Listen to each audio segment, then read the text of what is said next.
Ce lundi 30 janvier, L'amour est dans le pré est de retour sur M6 avec la diffusion de la première partie des portraits des nouveaux agriculteurs de la saison 18. Sur 14 candidats, seules 3 femmes sont au casting. C'est reparti pour L'amour est dans le pré.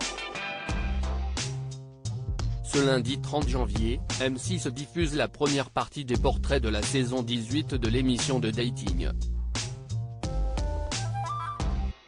Au total, 14 nouveaux cœurs à prendre vont se confier à Karine Le Marchand dans l'espoir de trouver l'âme sœur et d'en finir enfin avec le célibat.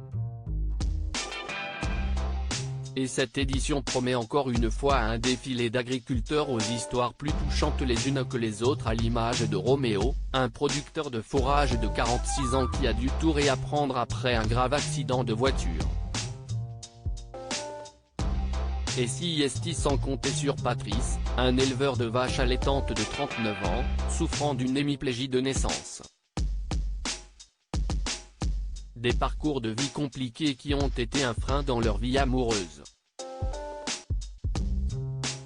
Mais si les présentations des nouveaux candidats risquent bien de mettre la larme à l'œil des téléspectateurs, ils vont aussi attirer l'attention pour un détail, la sous-représentation des femmes dans cette nouvelle promotion.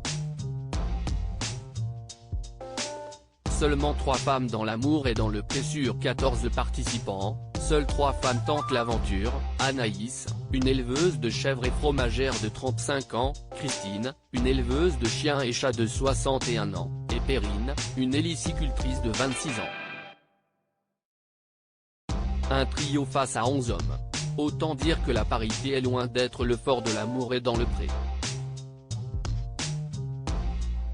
La production du programme n'y est cependant pour rien dans ce déséquilibre. Elle pâtit du manque de représentation des femmes dans le domaine de l'agriculture. Il y a moins d'agricultrices en France, donc proportionnellement moins de postulantes et moins de femmes au casting. On passe de 2 à 4 selon les saisons pour coller proportionnellement au nombre de candidatures reçues, a confié la production dans les colonnes du Parisien. Christine, l'une des candidates, a également son explication. Une femme seule se suffit plus souvent à elle-même qu'un mec, a-t-elle révélé.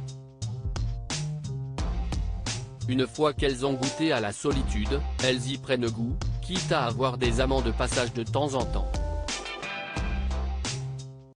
Moi, par exemple, je n'ai besoin de personne pour subvenir à mes besoins et je ne veux pas un coup d'un soir. Je souhaite me réveiller le matin avec l'amour de quelqu'un. Les femmes ont aussi peut-être plus peur du regard des gens, voilà pourquoi elles osent moins. Mais moi, à 60 balais, je ne vais pas m'enquiquiner l'existence. Elle va cependant tout faire pour obtenir le plus de courriers.